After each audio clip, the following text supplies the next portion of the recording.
বহুল আলোচিত ২১ August grenade হামলা মামলায় যাবজ্জীবন কারাদণ্ডপ্রাপ্ত তারেক রহমান ও মৃত্যুদণ্ডপ্রাপ্ত সাবেক স্বরাষ্ট্র প্রতিমন্ত্রী বাবুসহ সব আসামির খালাসের হাইকোর্টের রায় বহাল রেখেছেন আপিল বিভাগ।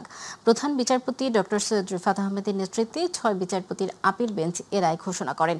একই সঙ্গে ২১ আগস্ট গ্রেনেড হামলা মামলা নতুন করে তদন্তে হাইকোর্ট যে পর্যবেক্ষণ দিয়েছিলেন তা বাদ দিয়েছেন সর্বোচ্চ আদালত। আফজাল হোসেনের রিপোর্টে বিস্তারিত।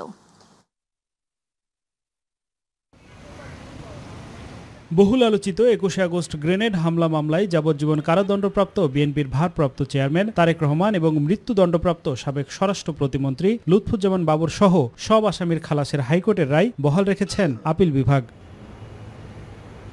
প্রধান বিচারপতি ডক্টর সৈয়দ রিফাত আহমেদের নেতৃত্বে ৬ বিচারপতির আপিল বেঞ্চ এ রায় ঘোষণা করেন। এছাড়া গ্রেনেড হামলা মামলা নতুন করে তদন্তে হাইকোর্টের দেয়া পর্যবেক্ষণ বাদ দিয়েছেন সর্বোচ্চ আদালত। কনফেশনগুলো করা হয়েছিল স্বীকারোক্তিমূলক জবানবন্দি, ১২টা স্বীকারোক্তিমূলক জবানবন্দি। আদালত বলেছেন এই স্বীকারোক্তিমূলক জবানবন্দিগুলো মোটেও নির্ভরযোগ্য নয়। এখনো যদি কেউ জেলে থাকে তাদেরকে যেন ইমিডিয়েটলি রিলিজ করা হয়। এদিকে আপিল বিভাগ যে রায় দিয়েছে সেটি রিভিউ করা হবে কিনা তা পূর্ণাঙ্গ রায় দেখে সিদ্ধান্ত নেওয়া হবে বলে জানিয়েছে রাষ্ট্রপক্ষ। পূর্ণাঙ্গ রায় হওয়ার পরে যখন ফাইনাল হবে তখন আমরা রায় দেখে সিদ্ধান্ত নিব আমরা রিভিউতে যাব কিনা। বিকেলে ২১ আগস্ট গ্রেনেড হামলা মামলায় তারেক রহমান সহ সব আসামি খালাসের সংক্ষিপ্ত রায় প্রকাশ করেন আপিল বিভাগ। আফজাল হোসেন, মাই টিভি, ঢাকা। রাজশাহী পুলিশের সাবেক আইজিপি চৌধুরী আবদুল্লাহ আল মামুন তার অপরাধ থেকে ক্ষমা পাবেন কিনা সে সিদ্ধান্ত নেবেন ট্রাইব্যুনাল, এমন মন্তব্য করেছেন আন্তর্জাতিক অপরাধ ট্রাইব্যুনালের প্রসিকিউটর অ্যাডভোকেট মিজানুল ইসলাম। আজ জুলাই আগস্ট আন্দোলনে সংঘটিত মানবতাবিরোধী অপরাধের মামলায় শেখ হাসিনা ও আসাদুজ্জামান খান কামালের বিরুদ্ধে সাক্ষ্য দেয়া মামুনকে জেরা করেছেন রাষ্ট্র নিযুক্ত আসামি পক্ষের আইনজীবী। আফজাল হোসেনের আরও একটি রিপোর্ট। জুলাই আগস্ট আন্দোলনে সংঘটিত মানবতা বিরোধী অপরাধের মামলায় সাবেক প্রধানমন্ত্রী শেখ হাসিনা ও সাবেক স্বরাষ্ট্রমন্ত্রী আসাদুজ্জামান খান কামালের বিরুদ্ধে সাক্ষ্য দেয়া চৌধুরী আবদুল্লাহ আল মামুনকে জেরা করেছেন রাষ্ট্রনিযুক্ত আসামি পক্ষের আইনজীবী। আন্তর্জাতিক অপরাধ ট্রাইব্যুনাল ১-এর চেয়ারম্যান বিচারপতি গোলাম মর্তুজা মজুমদারের নেতৃত্বাধীন বিচারিক প্যানেলে তার জেরা শুরু হয়। জেরার পর আন্তর্জাতিক অপরাধ ট্রাইব্যুনালের প্রসিকিউটর অ্যাডভোকেট মিজানুল ইসলাম সাংবাদিকদের জানান, পুলিশের সাবেক আইজিপি চৌধুরী আবদুল্লাহ আল মামুন তার অপরাধ থেকে ক্ষমা পাবেন কিনা সে সিদ্ধান্ত নেবে tribunal. Chain of command break করে পুলিশের কোন কোন অফিসার কিভাবে স্বরাষ্ট্রমন্ত্রী আসাদুজ্জামান খান কামাল সাহেবের বাসায় নিয়মিত বৈঠক করতেন তার বর্ণনা আবারও উঠে এসছে। এছাড়া টিএফআই সেলে ব্যারিস্টার আরমান সহ অন্যান্য বন্দীদেরকে যে রাখা হতো, কার নির্দেশে রাখা হতো, কারা এটা নিয়ন্ত্রণ করত, কিভাবে নিয়ন্ত্রিত হতো, কার নির্দেশে এদেরকে তুলে আনা হতো, এই সম্পর্কে বিস্তারিত জেরা উনি করেছেন। পরে রাষ্ট্রনিযুক্ত আইনজীবী মোহাম্মদ আমির হোসেন বলেন, দোষ স্বীকার করলে অপরাধ থেকে রেহাই পাওয়া যায় না। আমি ক্ষমা চেয়েছি একটা পর্যায়ে বলেছে, আমি বলেছি কথা যে ক্ষমা চাইলেই সব কিছুর ক্ষমা হয় না। হত্যা মামলার আবার ক্ষমা কি? অনেক কিছুরই ক্ষমা হয়, কিন্তু হত্যা করার কোনো ক্ষমা হয় না। উনি যদি হত্যা করেই থাকে, যদি স্বীকারই করে থাকে, তাহলে ওনারও বিচার হওয়া উচিত। এদিকে জুলাই আগস্ট আন্দোলনে রাজধানীর চাংখারপুলে ৬ জনকে হত্যার ঘটনায় মানবতা বিরোধী অপরাধের মামলায় ডিএমপির সাবেক কমিশনার হাবিবুর রহমান সহ ৮ জনের বিরুদ্ধে পরবর্তী সাক্ষ্য গ্রহণের জন্য আগামী ৭ সেপ্টেম্বর দিন ধার্য করেছেন আন্তর্জাতিক অপরাধ ট্রাইব্যুনাল ১।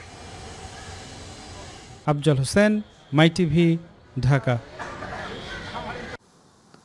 এদিকে শেখ হাসিনা ও তার ছেলে সজীব ওয়াজেদ জয়ের বিরুদ্ধে রেড অ্যালার্ট জারির পদক্ষেপ নিতে পুলিশ হেডকোয়ার্টারে চিঠি পাঠিয়েছে দুদক। বৃহস্পতিবার প্লট জালিয়াতির সংশ্লিষ্ট মামলার তদন্তকারী কর্মকর্তারা এই চিঠি পাঠান। চিঠিতে বলা হয়েছে, শেখ হাসিনা ও তার ছেলে বিদেশে পালিয়ে গেছেন। ন্যায় বিচারের স্বার্থে আসামির অবস্থান চিহ্নিত করে দেশে ফিরিয়ে এনে আইনের মুখোমুখি করতে আদালত ওয়ারেন্ট ইস্যু করেছেন। এদিকে রাজধানী উন্নয়ন কর্তৃপক্ষের প্লট বরাদ্দে জালিয়াতির অভিযোগে শেখ হাসিনা, তার বোন শেখ রেহানা ও বোনের মেয়ে টিউলিপ সিদ্দিক সহ অন্য আসামিদের বিরুদ্ধে পৃথক ৩ মামলায় তৃতীয় দিনের সাক্ষ্য গ্রহণ সম্পন্ন হয়েছে। সকালে ঢাকার ৪র্থ বিশেষ জজ আদালতে সাক্ষ্য গ্রহণটি অনুষ্ঠিত হয়।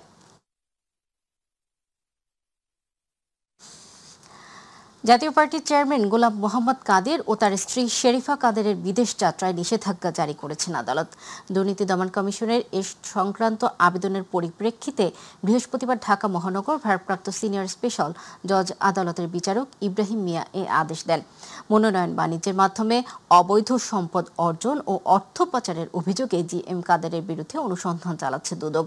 এর অংশ হিসেবে এ দম্পতির বিদেশ যাত্রায় নিষেধাজ্ঞা চেয়ে আবেদন করে সংস্থাটি।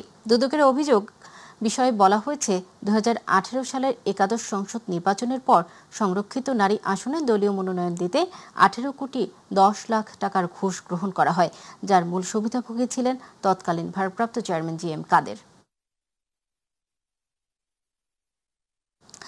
প্রধান উপদেষ্টার প্রেস সচিব শফিকুল আলম বলেছেন, আইসিটি আইনে সংশোধনী এনেছে সরকার। এর ফলে মানবতা বিরোধী মামলায় যারা অভিযুক্ত হবেন তারা আর কোনো নির্বাচনে অংশ নিতে পারবেন না। রাজধানীর তেজগাঁওয়ে প্রধান উপদেষ্টার কার্যালয়ে অন্তর্বর্তী সরকারের প্রধান উপদেষ্টা অধ্যাপক মোহাম্মদ ইউনূসের সভাপতিত্বে অনুষ্ঠিত সভায় আইসিটি আইনের সংশোধনী আনা হয়। ফরেন সার্ভিস একাডেমিতে আয়োজিত এক সংবাদ সম্মেলনে প্রধান উপদেষ্টার প্রেস সচিব শফিকুল আলম এ তথ্য জানান। জাহিদ আহমেদ বাবুর রিপোর্ট। প্রধান উপদেষ্টার কার্যালয়ে উপদেষ্টা পরিষদ বিভাগের 41তম সভায় 3টি গুরুত্বপূর্ণ নীতিমালার খসড়া অনুমোদন দেওয়া হয়েছে। বৃহস্পতিবার অনুষ্ঠিত এই সভায় সভাপতিত্ব করেন প্রধান উপদেষ্টা অধ্যাপক ডক্টর মোহাম্মদ ইউনূস। বৈঠক শেষে ফরেন সার্ভিস একাডেমিতে এক প্রেস ব্রিফিংয়ে 3 গুরুত্বপূর্ণ নীতিমালার খসড়া অনুমোদন দেওয়া প্রসঙ্গে কথা বলেন প্রধান উপদেষ্টার প্রেস সচিব। এর ফলে ইন্টারনেট এবং মোবাইল ফোন সুলভ মূল্যে, মানে এই দুই সেবা সবাই সুলভ মূল্যে পাবেন।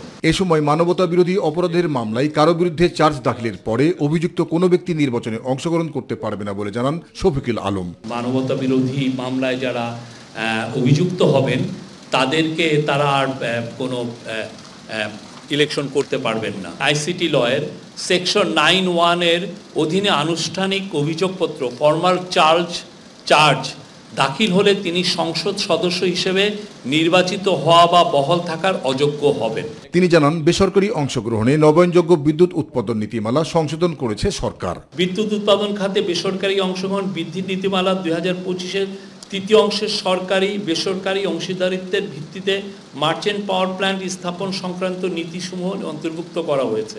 ব্রিফিংয়ের শুরুতেই বাংলাদেশ টেলিকমিউনিকেশন নেটওয়ার্কিং ও লাইসেন্সিং পলিসি 2025 প্রধান উপদেষ্টা পরিষদে অনুমোদন হয়েছে বলে জানান প্রধান উপদেষ্টার বিশেষ সহকারী ফয়েজ আহমেদ তৈয়ব। বর্তমান নীতিমালায় যারা এই মধ্যবর্তী স্তরে লাইসেন্স নেবেন তারা টাওয়ার কোম্পানিগুলো ফাইবার সম্প্রসারণ নেটওয়ার্ক করতে পারবে এবং ফাইবার নেটওয়ার্কগুলো টাওয়ার করতে পারবে। আর উভয়েই ডেটা সেন্টার এবং ক্লাউড বিজনেস করতে পারবে। ডেটা সেন্টার এবং ক্লাউড বিজনেসের জন্য আমাদের কোনো ধরনের লাইসেন্স লাগবে না। আমরা এটা ডিরেগুলেশনের মধ্যে রাখছি যাতে আমাদের ডিজিটাল ইকোনমির ভবিষ্যৎটা উন্মুক্ত হয়।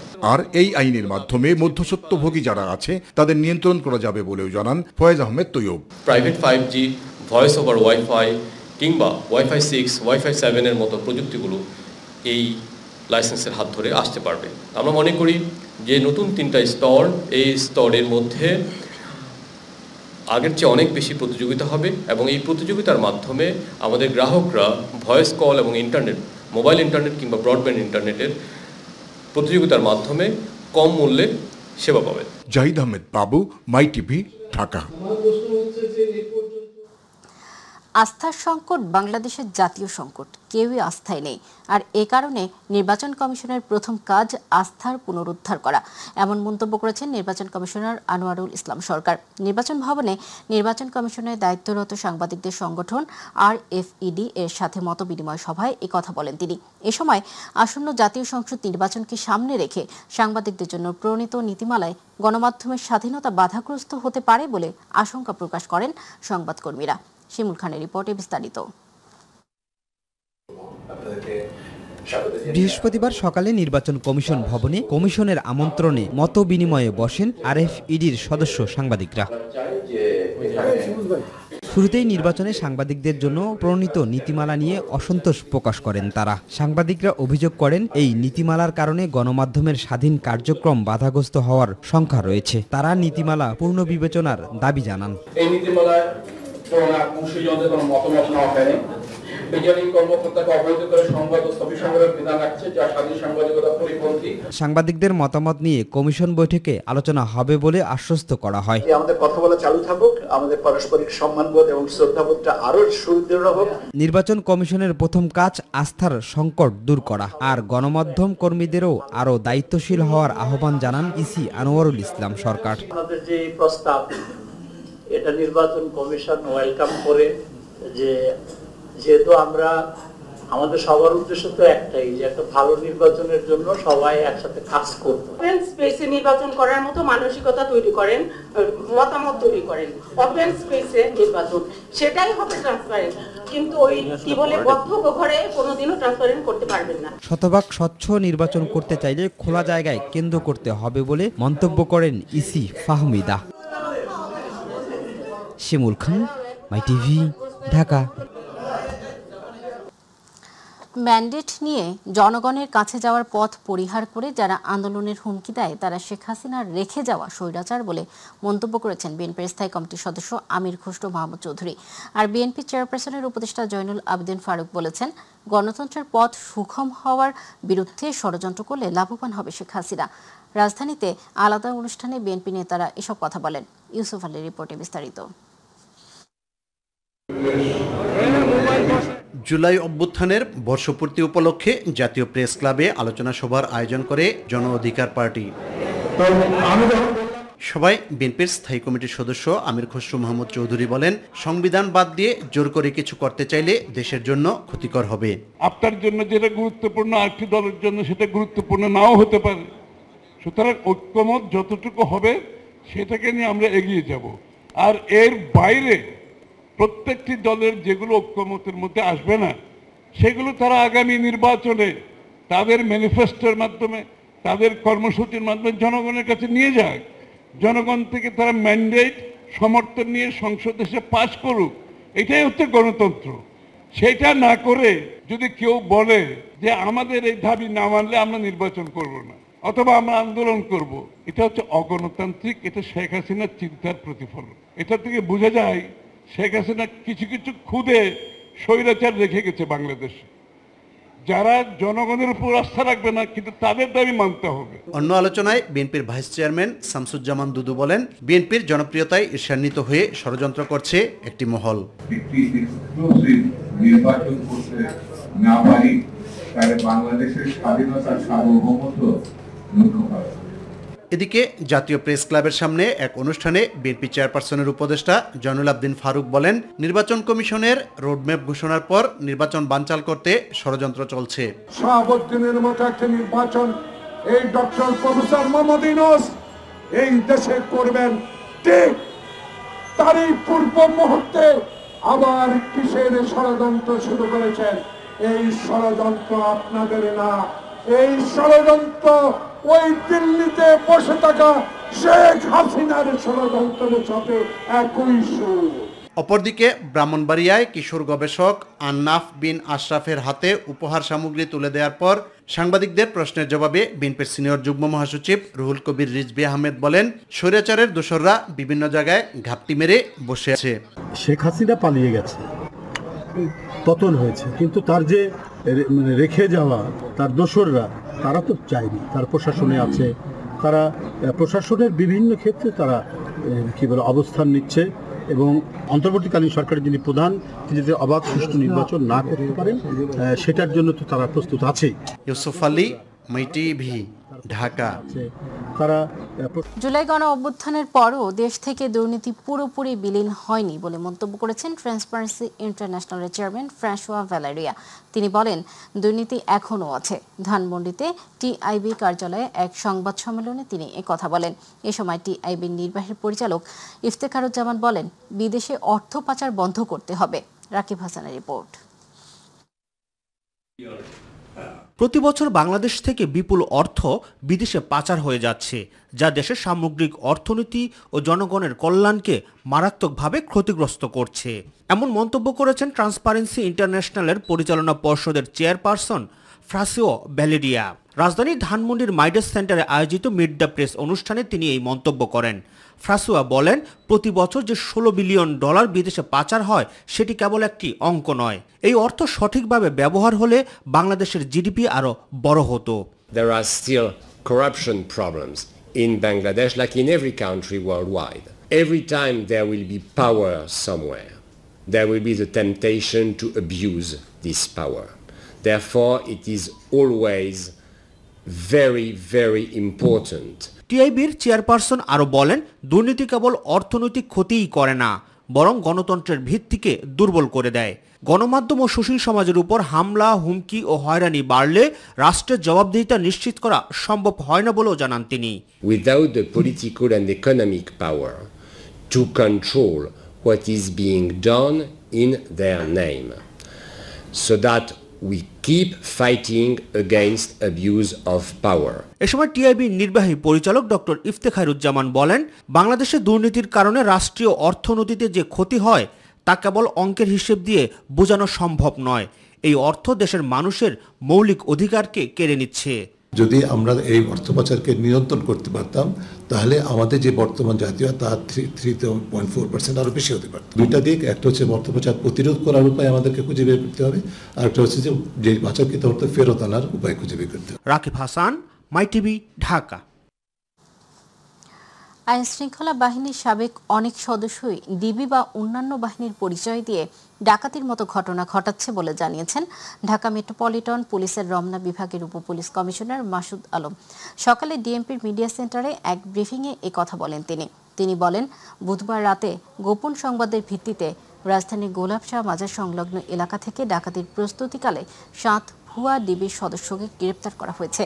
তাদের কাছ থেকে ডাকাতিতে ব্যবহৃত গাড়ি সহ বিভিন্ন সরঞ্জাম জব্দ করা হয়েছে। তিনি আরও বলেন, গ্রেপ্তারকৃতরা এর আগেও ডিবি পরিচয় দিয়ে বিভিন্ন অপরাধ সংঘটিত করেছে। তাদেরকে আমরা কিছু পালাই গেছে কৌশলে, আর আরও যারা আছে এরাও আমাদের সার্ভেলেন্সে আছে। আমরা আমাদের যে তথ্য প্রযুক্তি বা অন্যান্য যে কৌশল আছে কৌশল প্রয়োগ করে তাদেরকে আমরা ধরবো।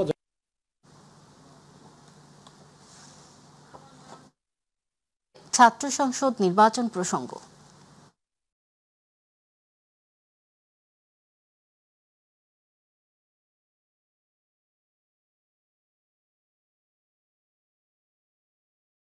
9 সেপ্টেম্বর ডাকসু নির্বাচনে আর কোনো বাধা নেই। আদালতের এমন রায় আবারও জমে উঠেছে ডাকসুর প্রচারণা। সকাল থেকে আবারও প্রাণচাঞ্চল্য ফিরেছে ক্যাম্পাসে। লিফলেট, হ্যান্ডবিল নিয়ে প্রার্থীদের সঙ্গে চলছে ভোটারদের জনসংযোগ। প্রার্থীরা দিচ্ছেন শিক্ষার্থীদের নানা সুযোগ সুবিধা প্রদানের অঙ্গীকার। এ সময় বেশ কিছু আচরণবিধি লঙ্ঘনের অভিযোগও করেন তারা। মিফতা গালিবের রিপোর্ট।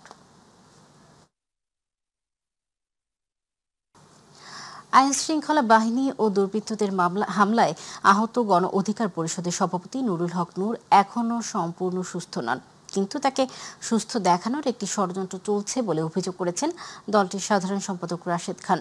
দুপুরে ঢাকা মেডিকেল কলেজ হাসপাতালে সাংবাদিকদের সঙ্গে আলাপকালে তিনি অভিযোগ করেন। রাশেদ খান বলেন, নুরুল হক নূর এখনও আশঙ্কাজনক অবস্থায় হাসপাতালে ভর্তি রয়েছেন। তার নাক দিয়ে এখনও রক্ত পড়ছে। সাংবাদিকদের এক প্রশ্নের জবাবে তিনি বলেন, তার শারীরিক অবস্থা আগে যেমন ছিল তেমনই রয়েছে, এখন প্লেনে ওঠার মতো অবস্থাতেই নেই। গণমাধ্যমে যে খবর প্রসারিত হয়েছে নুরুল হক নূর পরিপূর্ণ সুস্থ, সেই খবর আসলে সঠিক নয়। নুরুল হক নূরের নাক দিয়ে এখনো পর্যন্ত ব্লিডিং হচ্ছে। নুরুল হক নূরের চোখের নিচে এখনো পর্যন্ত আঘাতের চিহ্ন, তার 2 মাড়িতে প্রচণ্ড পরিমাণে ব্যথা, তিনি কথা বলতে পারছেন না।